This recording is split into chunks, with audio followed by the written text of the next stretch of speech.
Sud Radio, les vraies voix qui font bouger la France, 19h-20h, les vraies voix citoyennes, Aurélie Gros, Stéphane Pellet. Citoyens, bon patriotes, rejoins le parti sans culot. Citoyens, citoyennes, on vous court. Des citoyens propres dans une ville propre, nos enfants nous regardent. Pour l'honneur, pour servir, pour la gloire, nous avançons. Je suis un citoyen ordinaire. Citoyen, soldat, frère, père. Citoyens, C'est mon devoir de citoyen. Je vais qu'on voir. Bienvenue dans les vraies voix citoyennes, vous l'avez entendu, avec nous pour en parler nos experts Aurélie Gros et Stéphane Pellet. Bonsoir les deux, merci d'être avec nous. Vous êtes coprésident du G500 citoyens, l'ONG citoyenne, 500 associations et allez, on passe les 600 000 sympathisants parce qu'avec Sud Radio depuis, allez, c'est pour nous, c'est cadeau. Et ce soir, comme chaque semaine, des sujets qui vous concernent tous, bien entendu, et qui vous mobilisent dans votre vie quotidienne. Bienvenue dans les vraies voix citoyennes. Au sommaire de cette émission, aujourd'hui en France, encore 60% des enfants n'évoquent pas la maltraitance ni la violence qu'ils subissent au sein des foyers familiaux, face au phénomène de maltraitance intrafamiliale qui augmente chaque année, en particulier depuis les mesures de confinement qui ont exposé les enfants à un risque accru de violence, de négligence et d'exploitation. L'association Maltraitance, moi j'en parle, intervient dans les établissements scolaires pour sensibiliser les enfants. 125 concerts, 2000 ateliers dans 10 régions de France. La musique classique investit les campagnes et les quartiers prioritaires. Association itinérante, les concerts de poche cherchent depuis 17 ans à créer du lien social entre les habitants et les institutions grâce au levier de la musique classique, lyrique et du jazz. Et puis 3 ans après, que sont devenus les Gilets jaunes et leurs leaders médiatiques? Depuis le 17 novembre 2018, l'acte 1 du plus grand mouvement social marque le début des Gilets jaunes. Une pétition signée à plus d'1 million de Français avait mis le feu aux poudres, celle de Priscilla Ludowski qui sera avec nous dans quelques instants, l'une des figures du mouvement. Elle sera avec nous pour évoquer son engagement associatif. 2500 boîtes cadeaux collectées en 2021 pour les plus démunis, un record à battre alors que la collecte 2022, le cadeau du cœur, commence juste. L'association Le Cadeau du Cœur a comme objectif de créer et d'accompagner tout projet en lien avec les thématiques sociales, solidaires et environnementales. Sa devise, ce qui ne sert plus à certains peut être indispensable à d'autres. Bienvenue à vous dans les vraies voix citoyennes avec le G500. Les vraies voix Sud Radio. Aurélie Gros, notre invitée pour parler de une belle association, c'est Nathalie Cougny qui est présidente et fondatrice de l'association Maltraitance. Bonsoir madame, merci d'être avec nous. Bonsoir, merci. Merci. Alors cette association Maltraitance, moi j'en parle. Je rajouterai enfin, Oui, enfin. est reconnue aujourd'hui d'intérêt général et elle met en place des actions de prévention et de terrain pour sensibiliser les enfants et le public aux maltraitances infantiles. En fin de compte, les chiffres sont relativement alarmants puisque 60% des enfants maltraités ne parlent pas des violences qu'ils subissent au quotidien. Est-ce que les enfants, en fin de compte, ont conscience des violences qu'ils subissent ? Alors, ils en ont sûrement conscience, ça c'est une certitude, mais par contre, ils ne savent pas en général ce que sont les violences, notamment sexuelles, psychologiques, physiques forcément, mais ils ont à part le harcèlement scolaire, qui est dans les écoles déjà depuis un petit moment au niveau sensibilisation, toutes les violences, ils ne les connaissent pas, ils les subissent en grande majorité, il faut quand même le savoir. Donc les enfants premiers concernés, derniers informés sur les maltraitances. Donc ça nous paraissait essentiel aujourd'hui d'aller à leur rencontre et de leur expliquer simplement ce que sont les maltraitances, comment s'en protéger et à qui en parler. Donc vous, c'est les inciter, pardon, excuse-moi Cécile, les inciter à se confier en fin de compte. Déjà, c'est leur apporter des connaissances sur les droits de l'enfant aussi, qu'ils ne connaissent pas en grande majorité, puisqu'on fait nos propres statistiques, donc on arrive à savoir exactement ce qu'ils connaissent ou pas. Et puis leur expliquer les différentes formes de maltraitance, comment s'en protéger, parce qu'un enfant informé, c'est un enfant qui peut se protéger, et puis à qui en parler, et surtout aussi les inciter à en parler, ce qui est aujourd'hui un gros problème, parce que la parole se libère, mais surtout chez les femmes et les hommes victimes de violences, mais pas les enfants. Oui, pour qu'on comprenne bien, pardon Aurélie, je reviens sur le mot conscience ou pas conscience de l'enfant, c'est-à-dire qu'il sait qu'il est battu, mais il sait c'est pas si c'est normal ou pas. C'est ça qu'on a besoin de savoir. Problème, et s'il le mérite ou s'il ne le mérite pas, en fait, dans sa tête d'enfant, c'est quoi? Ça veut dire quoi? Dans sa tête, je pense pas qu'il sache s'il le mérite ou pas. En tout cas, un enfant mérite pas d'être maltraité, ça c'est clair. Il y a d'autres méthodes que d'utiliser la violence pour élever un enfant. Souvent, des enfants nous disent, mais c'est parce que j'ai pas été gentil, alors que quand ils sont habitués, même dans les violences sexuelles, il y a plein d'enfants qui savent pas que c'est interdit, par exemple. Quand ils sont habitués à être frappés, humiliés, ils trouvent que c'est normal. normal. Et donc on vient leur dire que non, c'est pas normal. Surtout depuis la loi du 10 juillet 2019 qui interdit les violences éducatives ordinaires aussi sur les enfants. Et ils essayent peut-être aussi, il y a la notion de protection du parent derrière. Il y a un grand problème dans l'affect avec le parent, le conflit de loyauté. C'est pour ça que les enfants maltraités n'en parlent pas quand ce sont les parents qui exercent des violences sur les enfants. Est-ce qu'il y a un profil type des parents maltraitants ? Il n'y a pas de profil type et il n'y a pas non plus de milieu spécifique, ça se passe dans tous les milieux. Après, il y a des circonstances qui font que ça peut déclencher des violences, la perte d'un emploi, le chômage, donc des manques divers et variés, l'alcool, la drogue, etc. Mais il n'y a pas de milieu, en tout cas, spécifique. Et donc, vous intervenez dans toute la France ? Alors, on intervient dans toute la France, on est une association nationale, qui avec 34 responsables d'antenne bénévoles, y compris à l'outre-mer, et 250 intervenants qui, eux, sont rémunérés par l'association, parce que c'est un gros travail. Ils sont tous qualifiés dans leur domaine et c'est important. Voilà, donc on essaie de développer les interventions dans les écoles du CE2 à la 5e. Quand il y a une situation de maltraitance et qu'il y a une fratrie, par exemple, est-ce que les enfants sont tous maltraités ou il arrive parfois qu'un subisse plus que les autres ? Alors souvent, un subit plus que les autres. On ne sait pas trop pourquoi. Il y a une tête de Turc. Mais ça arrive que dans les fratries, il y ait un enfant seulement qui soit maltraité. Ouais. Et il n'y a jamais de dénonciation de ces, comme on a vu dernièrement, on a vu un énorme fait divers sur. Pas-de-Calais. Oui, il faut attendre des grands faits divers. Il y a très peu de dénonciations, alors que c'est dans la loi. C'est une obligation. Sinon, c'est non-assistance à personne en danger, donc c'est quand même important. Donc c'est une obligation, mais après, il y a déjà le tabou d'en parler, il y a la peur des représailles, il y a tout un tas de choses. Mais protéger un enfant, ça me paraît essentiel. Même si on a un doute, on dit toujours que le doute doit profiter à l'enfant. D'aller voir ce qui se passe, c'est important. Il y a trop d'enfants qui sont concernés aujourd'hui. Il y en a quand même un qui meurt encore tous les 7 jours de violence au sein de sa famille. Et les violences sexuelles, notamment, augmentent d'année en année, ça ne baisse jamais. Donc, pour juste situer, c'est 33 viols par jour sur mineurs actuellement. Donc, oui, ce qui est étonnant, c'est qu'on a beaucoup parlé, c'est vrai que le confinement a accentué ces violences, mais on a beaucoup parlé des violences faites aux femmes, ce qui est très bien. Mais pourquoi on parle si peu des violences faites aux enfants? C'est un sujet tabou? C'est un sujet tabou parce que ça concerne directement les parents, puisque la plupart des enfants connaissent leur agresseur, ou soit leurs parents, soit la famille proche. Donc c'est un tabou, je ne sais pas, les enfants ne votent pas, les enfants ne sont pas respectés comme ils devraient l'être en tant qu'adultes, enfin en tant que personne à part entière. Il y a une convention qui existe, la Convention internationale des droits de l'enfant, que personne ne connaît quasiment. Bref, il est temps que l'enfant, justement, prenne sa place. L'enfant est intelligent, créatif, il comprend tout ce qu'on lui dit et on peut lui parler de choses. Quand on sait, par exemple, que la moyenne d'âge des enfants qui regardent des films porno, c'est 10 ans, je pense qu'on peut aller expliquer...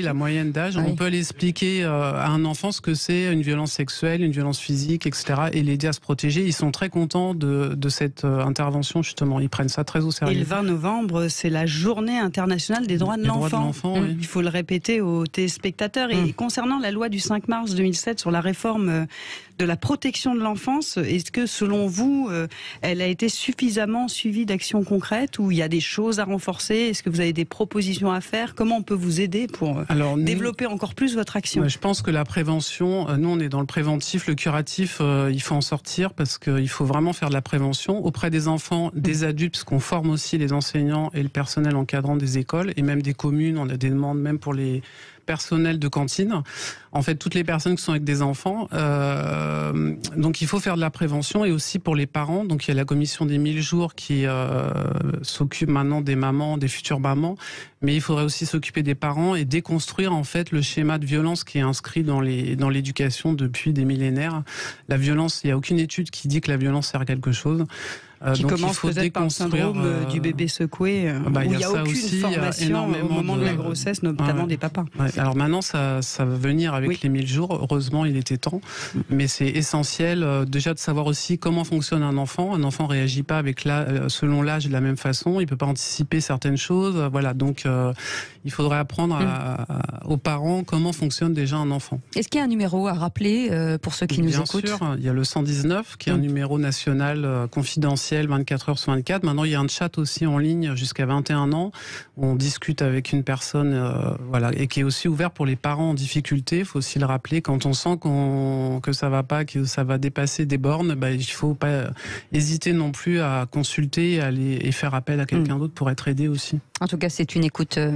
Merci beaucoup d'avoir été avec nous. Nathalie Cougny, présidente des fondatrices de l'association Maltraitance. On rappelle le numéro, le 119, c'est ça. 119. Et dans un instant, avec Stéphane Pellet, on parlera de concert de poche. Comment gérer le lien social dans les campagnes et les quartiers prioritaires grâce à la musique. Ça, c'est une très belle aussi association. On en parle avec vous, Stéphane, dans quelques instants. Merci d'avoir été avec nous. Merci beaucoup. C'est les vraies voix citoyennes. On est ensemble jusqu'à 20h avec énormément de citoyens et de personnes qui s'engagent pour vous, pour la protection, pour vous trouver des idées, pour innover, pour parler patrimoine. En tout cas, on est là. Et vous le savez, tous les lundis avec Aurélie Gros et Stéphane Pellet. Restez avec nous. On revient dans un instant. Sud Radio, les vraies voix qui font bouger la France. 19h-20h, les vraies voix citoyennes. Aurélie Gros, Stéphane Pellet. On vous souhaite la bienvenue, c'est les vraies voix citoyennes avec Aurélie Gros, effectivement Stéphane Pellet qui sont nos experts. Hein. Le G500 citoyen. Est-ce qu'on peut parler 2 secondes un peu de cette Stéphane ou Aurélie, du G500 pour ceux qui nous écoutent et qui se disent nous aussi on a une association, on aimerait bien faire partie du groupe.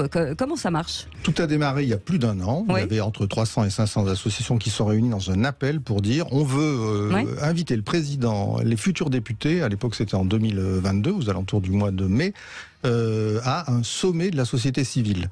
Donc ce grand appel avec toutes ces associations a donné ce fameux sommet qui s'est tenu début juin et qui a réuni énormément de monde. Voilà. Et c'est devenu un principe car il aura lieu en 2023, les 8, 9 et 10 juin. Voilà. Comme ça, on notait dans votre agenda. En présence de Cécile de Ménibus et Philippe David. Du côté de Marseille. Ils sont partenaires. On ira déguster une bouillabaisse, c'est parfait. En attendant, Juliane Mathiussi est avec nous. Bonsoir, merci d'être avec nous. Vous êtes représentante de l'association Concert de poche, une association que vous soutenez bien sûr, Stéphane Pellet. Et oui, parce que concert de poche ne veut pas dire petit concert, mais autant grande émotion. Au contraire, c'est pour ça, c'est avant tout du lien social, mais par le prisme de la culture. Alors comment est née cette association? Ça part de quel constat?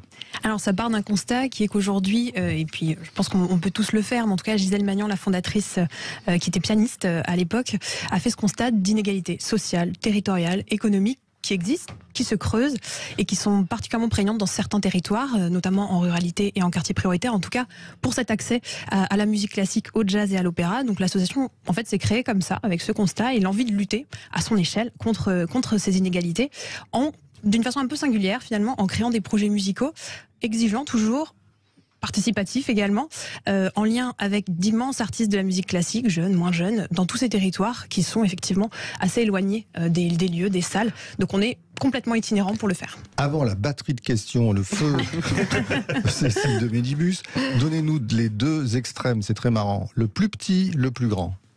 Alors on est effectivement dans des toutes petites communes qui font à peu près, parfois il y a 100 habitants dans la commune, donc on va dans des toutes petites salles, parce que l'idée c'est d'investir ces lieux, les lieux en proximité vraiment, donc les salles des fêtes, les petites salles des fêtes, donc on est autour de 100, j'allais dire participants, mais oui aussi participants en atelier et puis ensuite public. Et je pense, en y réfléchissant, que ça pouvait être peut-être Saint-Ouen-en-Brie, en Seine-et-Marne, où on était dans la salle des fêtes de Saint-Ouen-en-Brie avec un incroyable jeune violoniste qui s'appelait Carson Leong, qu'on continue d'accueillir d'ailleurs là en décembre, on l'accueille à nouveau en duo. Et le plus grand, si je prends dans les peut-être plus récents, je pense que c'était en Drôme à Aubenas il n'y a pas si longtemps, donc c'était au printemps dernier, où on était dans un gymnase. Donc voilà, on est entre 100 et 700 participants grosso modo sur le temps des concerts. C'est bien, mais ça veut dire que ce sont les communes qui vous appellent, c'est un appel à projet pour ceux qui nous écoutent, hein, parce qu'on se dit toujours comment on fait pour vous appeler, pour vous avoir, et est-ce qu'on choisit les artistes ou c'est vous qui les choisissez? Je vous remercie pour la question parce qu'en fait c'est un principe pour nous, on ne travaille jamais seul, on travaille toujours en partenariat et effectivement beaucoup avec les communes, les communautés de communes, mais aussi avec l'ensemble du maillage territorial. Donc parfois c'est une école qui nous appelle, parfois c'est un conservatoire, enfin ça peut être extrêmement varié, une maison de quartier, un centre social, et l'idée c'est de construire ensemble, vraiment de co-construire ce projet à destination des habitants. Donc chaque projet est unique, chaque projet est réfléchi en fonction du territoire, de ce qui s'y passe, des habitants, des envies, des besoins, et du coup vraiment complètement sur mesure. Donc oui, si vous êtes une commune, une intercommunalité, mais aussi n'importe quelle structure qui aura envie d'accueillir un atelier, de travailler sur un projet avec concert, faut pas hésiter à nous appeler. Et il y a un retour d'expérience sur certains. Est-ce qu'on sait aujourd'hui ce que ça a généré? Est-ce que les communes qui ont fait appel à vous reviennent vers vous en disant bah voilà, ça a fonctionné, ça allait pas? Est-ce que vous pouvez revenir sur un autre projet? Alors oui, effectivement, en fait, on se présente beaucoup comme un outil de lien social, et en fait on sème des graines, on travaille sur un territoire, et parfois au bout d'1 an, 2 ans, finalement il y a une autonomisation, les choses se poursuivent sans nous et on est très content, on peut aller ailleurs, et puis parfois il faut plus de temps, 4, 5, 10 ans, ça dépend un petit peu des territoires, des projets, des envies partagées. L'idée c'est qu'on part toujours d'un diagnostic, on réfléchit ensemble à quel est l'objectif à atteindre, et du coup au temps nécessaire pour l'atteindre, et l'idée c'est de travailler de cette façon. Parce que ce qui est génial, c'est que ça fait sauter la barrière de culture élitiste, culture populaire. Vous savez, donc les gens veulent, il y a un public, il n'y a pas d'animation dans cet quartier, dans cette zone rurale, et vous arrivez avec un projet, donc vous permettez de faire sauter la barrière. Mais comment vous choisissez entre musique classique, jazz, lyrique, comment vous savez à l'avance? C'est la question que je voulais poser, c'est parfait. Alors on ne sait jamais vraiment à l'avance. L'idée c'est vraiment on se rencontre, on échange, on visite les salles, on voit déjà ce qui se passe sur le territoire ou pas, justement s'il y a déjà une association, une école de musique par exemple, prenons un exemple, qui a 2 ou 3 instruments sur lesquels elle propose effectivement des cours. L'idée c'est de comment on peut être le bon outil est vraiment complémentaire, soit pour aller vraiment vers autre chose, soit pour aller justement vers quelque chose où il y a un besoin. Et en fait, on définit ensemble, donc on est sur des plateaux entre 1 et 15 musiciens, on est effectivement sur du lyrique, du classique, du jazz. L'idée, c'est que vraiment, on travaille main dans la main avec les communes. Nous, on a forcément plein d'idées, des artistes qu'on adore, donc on les propose et on échange, et l'idée, c'est de choisir ensemble. Vraiment. Parfois, vous travaillez avec les conservatoires, quand il y a des conservatoires municipaux? Tout à fait, écoles de musique, conservatoires municipaux, départementaux, régionaux, vraiment, on travaille avec tout ce qui fait le territoire en fait. On a une sorte on travaille vraiment à l'échelle d'un territoire avec les acteurs de ce territoire, et nous on vient comme un outil. On vient pas avec toutes les solutions, on a besoin de savoir exactement ce qui s'y passe pour proposer ce qui est le plus pertinent. Donc, on vient avec une ingénierie, on vient avec des artistes, on a une panoplie d'artistes jeunes, moins jeunes, avec lesquels on travaille en atelier, et c'est très important, et en concert. L'idée c'est vraiment, il n'y a pas que le concert, c'est vraiment un élément, c'est de travailler en atelier pour la venue au concert. Ça peut durer 2 semaines et parfois 1 an, 2 ans, 3 ans. C'est assez variable. Et puis ça fait bosser les artistes qui n'ont pas travaillé pendant le confinement, par exemple.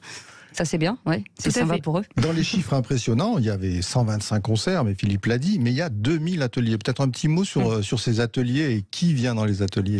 Tout à fait, c'est vraiment le cœur de l'association, c'est l'ensemble de ces ateliers, les publics qu'on va toucher, parce que l'idée c'est d'aller vers les publics qui ont le moins d'accès. Donc on va évidemment vers les jeunes, vers les ados, les lycées, professionnels, agricoles. On va également vers toutes les structures sociales, IME, ESAT, centres sociaux. On va vers vraiment tous les publics qui sont les plus éloignés et qui se sentent peut-être le moins légitime. Je pense aussi à un projet par exemple avec plutôt des seniors. On travaille avec des MARPA par exemple là dans le Pas-de-Calais. C'est quoi des MARPA? C'est pas exactement comme un EHPAD mais pas loin. Les personnes ont plus d'autonomie. C'est une maison de retraite en milieu rural. Le R. D'accord. Oui. Voilà, vous connaissez bien. Bien sûr, je connais très bien. Et donc voilà, l'idée c'est que vraiment on travaille avec tous les publics j'allais dire 7, mais on va même vers les un peu plus jeunes jusqu'à il n'y a pas de limite. Mais c'est une association qui est financée comment? Parce que on a besoin un peu de sous quand même pour faire ça. Mais oui, tout à fait. Il y a un appel aux dons, par exemple merci beaucoup, ça me permet de le relayer. On est une association, effectivement, loi 1901, reconnue d'utilité publique. On bénéficie d'un certain nombre de cofinancements, et alors que vous soyez du coup une personne individuelle, vous pouvez faire des dons qui sont défiscalisés, mais si vous êtes une fondation également, on a des soutiens privés, publics et privés, qui nous permettent de monter l'ensemble de ces actions dans des toutes petites communes qui auraient effectivement pas les moyens. Stéphane. Et c'est là où en général Philippe ou Aurélie lancent l'appel aux dons en chantant. Voilà, c'est ça. Ah oui. Ouais, vous voulez qu'on je vous laisse faire. C'est pas entraîné. Alors il y a 2 écoles. Il y a un concert de poche. Où tout le monde se barre, où tout le monde arrête. Bon. Alors il faut faire un don pour qu'il s'arrête, c'est ça. Voilà ça. Comment est-ce qu'on peut vous aider à en parler au plus large? Est-ce que ça veut dire aussi que là on parle de musique, mais ça peut être d'autres formes à l'avenir de culture? Parce que bon, tout le monde n'a pas d'appétence pour la musique, mais sur la peinture, sur plein d'autres artistes peut-être. Alors aujourd'hui, effectivement, on part vraiment de la musique comme outil, mais on se limite pas à la musique. L'idée, c'est aussi de pouvoir travailler de façon transdisciplinaire, pluridisciplinaire. Donc on utilise également le théâtre, on utilise effectivement la danse, la peinture. Ça peut être assez variable, assez varié plutôt. L'idée, c'est vraiment de travailler comme la culture comme étant elle-même un outil au service de deux choses, le lien social, donc de façon vraiment collective, fédérer, faire travailler ensemble, vraiment faire circuler les publics à l'échelle d'un territoire et à l'échelle individuelle, la prise de confiance en soi, le fait d'être plus à l'écoute, plus concentré quand on est jeune. Donc l'idée, c'est vraiment de travailler avec la culture et effectivement aussi de façon pluridisciplinaire. Il réalise le rêve de Malraux, rappelez-vous, qui voulait mailler tout le territoire de la France de maisons de la culture. En fait, c'est eux qui vont dans les territoires, parce que je rappelle toujours ce chiffre édifiant, dans le ministère de la Culture actuel, 2/3 du budget de la musique et de la danse va à 2 équipements à Paris, l'Opéra Bastille et l'Opéra Garnier. C'est vrai. Donc heureusement que vous êtes là pour tout le reste du territoire. Eh ben, c'est l'Opéra Bastille et Garnier itinérant. Voilà, c'est ça. Merci beaucoup, Vous êtes Juliane. partante pour un spectacle Cécile, Aurélie, Stéphane et Philippe chantent à bas, ça vous dit ou pas? Allez, c'est Deux femmes, 2 hommes, c'est parfait. À part ma mère, je vois pas qui va venir. Merci beaucoup, Juliane. Mathieu aussi d'avoir été avec nous, représentante de l'association Concert de Poche. On peut bien entendu aller sur votre site internet, faire un don. Si on est une commune, on peut vous appeler. Enfin voilà. Et on travaille dans toute la France, voilà. donc et on fera le lien. Merci d'avoir été avec nous et d'être venu sur Sud Radio. Et dans un instant, nous reviendrons sur ce mouvement des Gilets jaunes et des suites elle est fameuse, hein, elle est quand même très connue puisqu'elle est à l'initiative, en tout cas peut-être de ce mouvement. Elle me regarde, mais en tout cas, vous l'avez entendu et on est ravis de l'accueillir. Priscilla Ludowski est avec nous, co-initiatrice de ce mouvement et toujours autant engagée. On en parle dans un instant avec Stéphane Pellet et Aurélie Gros et bien sûr Philippe David et vous, 0826 300 300, c'est les vraies voix citoyennes. Bienvenue à tous. Bienvenue sur Sud Radio, on est ravis de vous retrouver en direct jusqu'à 20h avec Philippe David et bien entendu Stéphane Pellet et Aurélie Gros. Vos appels 0826 300 300, vous savez que vous pouvez nous envoyer, si vous êtes une association, que vous avez envie qu'Aurélie ou que Stéphane parle de vous, et vous êtes bien entendu les bienvenus. Et Priscilla Ludowski est avec nous. Bonsoir, merci d'être avec nous. Ex figure et co-initiatrice du mouvement des Gilets jaunes et cofondatrice de la fédération, la Ligue citoyenne, entre autres. Aurélie, c'est votre petite chouchoute, hein, j'ai envie de dire. Oui, disons que je pourrais lancer Philippe David sur une chanson, puisque joyeux anniversaire, on est presque à 4 ans. Oui, c'est vrai. Là, je pense que ça aurait été de bon ton. Non, on va y aller. 4 ans bientôt que vous avez été à l'initiative de la pétition lancée en 2018 pour la baisse des prix des carburants. Alors on va dire qu'en plus vous êtes dans l'actualité, parce qu'en ce moment, il faudrait peut-être en relancer une, hein, c'est un peu compliqué. En plus on ne trouve pas l'essence, on veut bien payer, mais on ne trouve même plus d'essence. C'est ça. Depuis, votre engagement se poursuit, puisque vous avez monté, vous êtes cofondatrice de 2 associations dont on va parler juste après. Mais voilà, ce qu'on aimerait savoir, c'est 4 ans après le début du mouvement des Gilets jaunes, quel bilan en tirez-vous ? Vaste sujet. Ouais. Vous avez 4 heures. J'ai 4 heures. Bon, en tout cas, je retiens que j'étais passée par les studios de Sud Radio au démarrage du mouvement des Gilets jaunes, et c'est aussi important de se dire que les gens qui écoutaient la radio étaient en plein justement dans l'actualité de l'augmentation du prix de l'essence, et c'est effectivement encore d'actualité. Et la pétition, elle parlait de ça, mais elle parlait aussi des conflits géopolitiques, en disant qu'on était dépendant, etc., qu'il n'y a pas qu'une question de taxes et d'inégalité dans l'application de cette taxe, mais surtout le fait qu'on soit dépendant de ces énergies et le fait que les conflits géopolitiques peuvent accroître ces inégalités-là. En clair, rien n'a changé. Voilà, en clair, on est en plein dedans.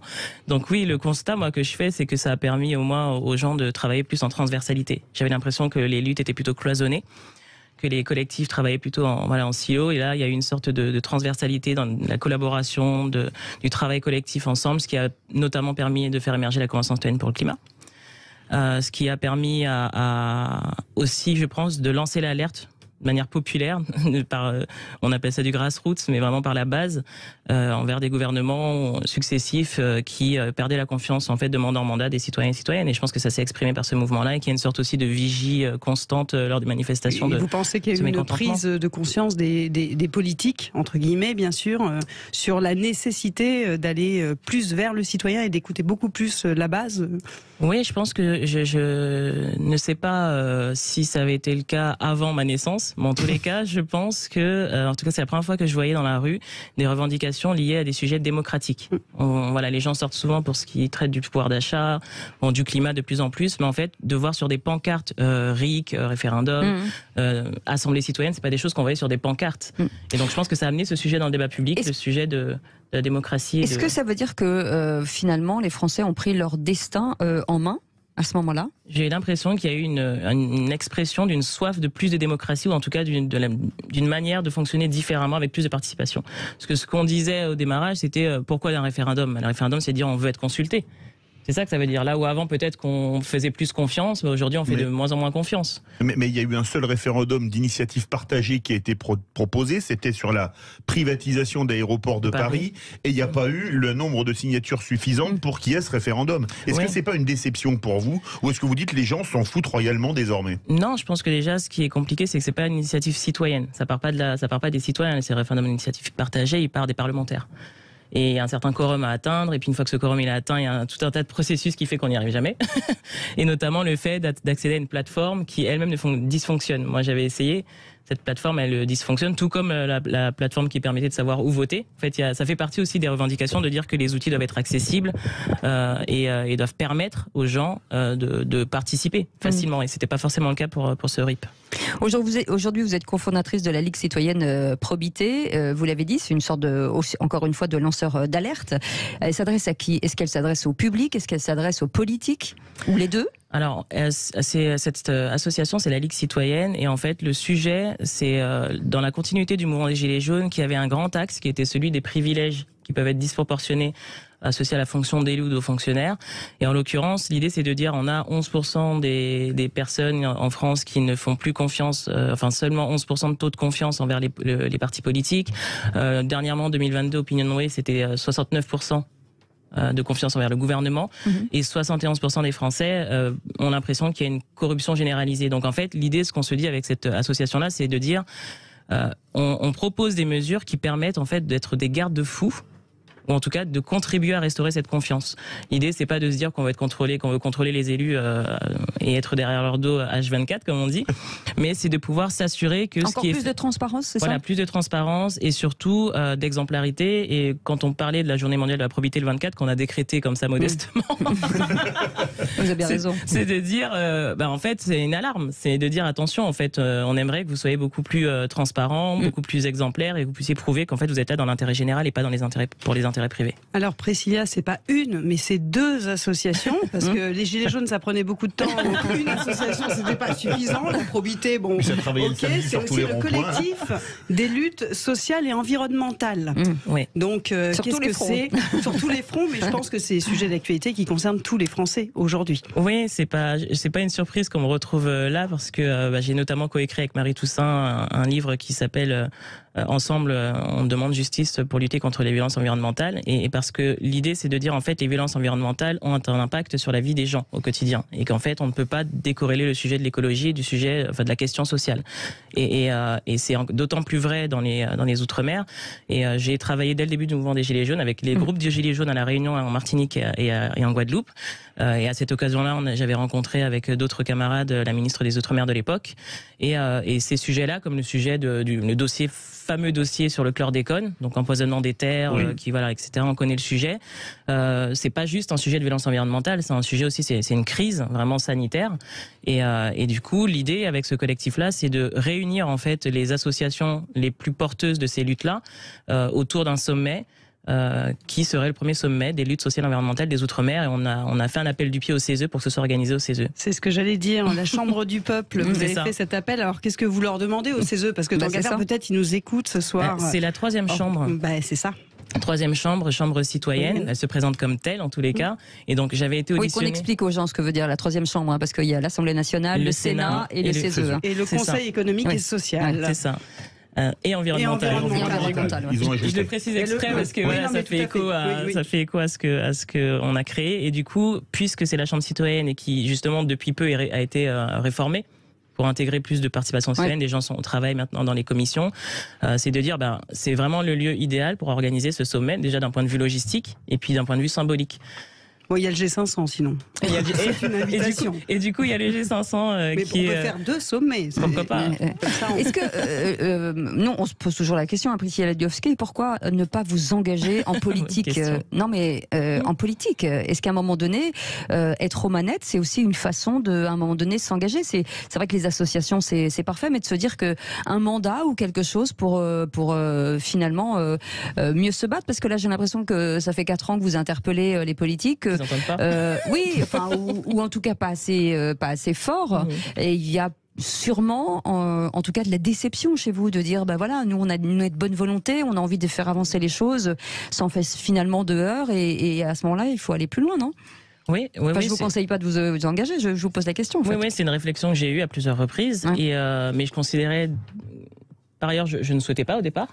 Puis ensuite, j'ai considéré que s'il fallait que je me lance d'une quelconque manière, qu'il fallait que je me forme et que je m'outille. Donc j'ai participé à un programme qui s'appelle Investi, qui est un programme qui avait été créé par des femmes pour des femmes et qui en fait était très pratique. C'était vraiment comment lancer une campagne, comment la financer, etc. Donc voilà, c'est quelque chose que je connaissais pas et donc j'ai appris ça pendant 9 mois. Puis ensuite, je me suis engagée dans un programme de 6 mois qui est un programme qui en fait avait pour philosophie de dire on voudrait mettre plus d'éthique, d'intégrité et d'empathie dans la politique et de faire la politique autrement, qui s'appelle l'Académie des futurs leaders. Donc j'ai participé à ça jusqu'à l'été 2022. Donc c'est déjà voilà, c'est déjà du temps à côté de mon travail de faire ça et de m'outiller pour éventuellement un jour, pourquoi pas, je ne sais pas, aller en politique. Je voudrais vous poser une question. C'est une belle annonce sur Sud Radio, dites donc. Mais je dis ça, je dis rien, moi. Vous l'avez pensé tellement fort. Il y a 4 ans, le mouvement des Gilets jaunes a démarré alors que le carburant était moins cher qu'aujourd'hui. Est-ce que vous croyez que ce mouvement pourrait renaître ? Sous cette forme ou sous une autre Alors, sous cette forme, je ne sais pas. Sous une autre, c'est quand même assez incroyable de se dire qu'en 2022, il y a encore des gens sur des ronds-points. Je veux dire, quand on a envie de pousser un coup de gueule, on se dit pas après le travail, allons boire un verre sur le rond-point. C'est quand même pas un endroit commun. Donc, de se dire que les gens continuent à investir ces lieux, c'est que c'est quand même très symbolique de se dire que ça représentait quelque chose et ça l'est encore aujourd'hui. Est-ce que ça prendra cette forme-là ? Vraiment, je ne crois pas. Je pense que si on arrive à un stade où les gens n'ont vraiment plus de quoi se nourrir, là, ça risque de prendre une telle ampleur et malheureusement, je pense que ce sera une colère qui s'exprimera de manière pas très agréable. En tout cas, merci d'avoir été avec nous. Merci Priscilla Ludowski avec cette très belle association. Ça s'appelle la Fédération de la Ligue Citoyenne et la seconde, le collectif, alors que je me trompe pas, collectif des luttes sociales et environnementales. C'est ça. En tout cas, d'une certaine manière, les vraies voix citoyennes, c'est aussi un prolongement de tout ça. Bah oui, ça veut dire qu'il y a aussi du positif qui s'est passé depuis et grâce à vous notamment. Bien il y a entendu. plein d'initiatives, oui, je ne les ai pas citées, mais oui. Beaucoup d'associations. Vous savez quoi, vous reviendrez. Ils vous réinviteront. Et dans un instant, une autre belle initiative qu'on aime beaucoup avec les fêtes, c'est cette association Le Cadeau du Cœur, située en Seine-Maritime, en faveur des plus démunis. On va collecter des cadeaux et des objets. Vous allez voir, c'est canon. Elle sera avec nous dans un instant. Merci d'être avec nous là. C'est les vraies voix citoyennes. Stéphane Pellet, Aurélie Gros, Philippe David. Et nous vous attendons jusqu'à 20h. À tout de suite. Sud Radio, les vraies voix qui font bouger la France. 19h-20h, les vraies voix citoyennes. Aurélie Gros, Stéphane Pellet. Bienvenue. Bienvenue. Bah oui. Pour cette dernière ligne droite. Ah bah oui, c'est ça. Mais avec, les 3 premières parties étaient vraiment très bien. Ouais, c'était comme toujours intéressant. avec les vraies Vous allez voix voir que la 4e va être bien aussi. C'est les vraies voix citoyennes sur Sud Radio avec Stéphane Pellet et Aurélie Gros. Nos spécialistes du G500 à qui vous pouvez écrire.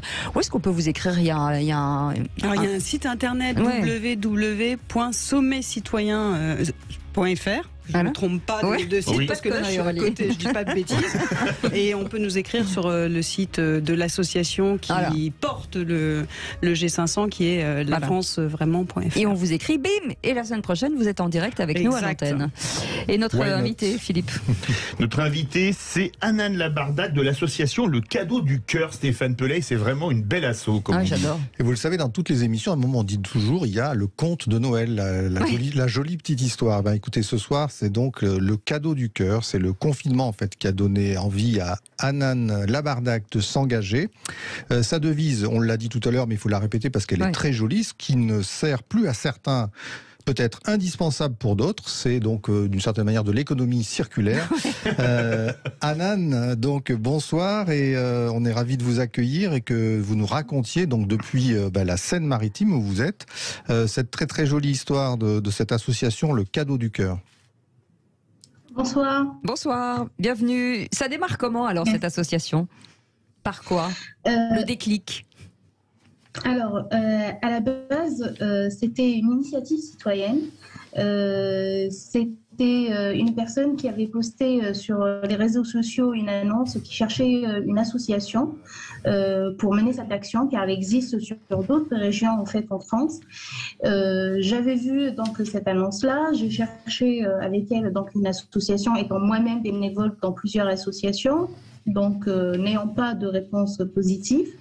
je l'ai contacté, je lui ai dit, écoute, vas-y, on lance cette action nous-mêmes. Donc, on n'est jamais mieux servi que par soi-même. Voilà, exactement.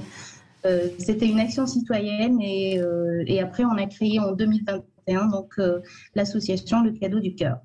Et vous rappelez le chiffre, Cécile, 2500 boîtes collectées. Donc ça veut dire 2500 enfants qui, cette fois-ci, auront un cadeau. Contrairement à ce que, malheureusement, les statistiques nous donnent, un enfant sur 5 encore en France n'a pas de cadeau de Noël. C'est ça, Anan? Vous êtes avec nous? Anan? Vous nous entendez ou pas? Oui, alors les 2500 boîtes, c'était l'année dernière, en 2021. Et la première année, c'était 5000 boîtes. Ah, très bien. Alors, le concept, pour ceux qui nous écoutent et qui aimeraient forcément vous offrir quelque chose, d'abord, qu'est-ce qu'on peut offrir et comment on fait pour que ça atterrisse sous le sapin ou en tout cas dans les familles les plus démunies? Alors, le concept est très simple. Il faut prendre une boîte à chaussures. On dit une boîte à chaussures, c'est pour avoir une boîte avec un couvercle. Et, taille 45 pour avoir beaucoup de cadeaux. Voilà, donc une boîte à chaussures, on met 5 trucs dedans. Donc, un truc chaud. Donc, c'est quelque chose pour avoir chaud. Ça peut être des gants, un bonnet, une écharpe, des jambières. Un truc bon, donc du chocolat, du miel, du pain d'épices, des gâteaux. Si possible, pas périssable. Si possible, pas périssable, en tout cas. Voilà. Voilà, en tout cas, pas tout de suite. Pas que ça soit des produits frais. Voilà. Que ça soit pas un produit à cuisiner aussi. Oui, mettez pas une entrecôte à l'intérieur, c'est ça qu'on veut vous dire. On a bien compris. Ou une boîte de cassoulet, quoi. Oui. Exact. Et puis, donc, un produit d'hygiène ou de beauté et un loisir. Ça peut être un livre, un jeu, un jouet si c'est pour un enfant. Et pour personnaliser le tout, donc un mot doux. Donc, ça peut être une citation, une lettre qu'on adresse à la personne qui va recevoir ce cadeau. Si c'est fait par un enfant, ça peut être un dessin aussi. Voilà. Et après, on emballe le tout et on dépose dans un point collecte.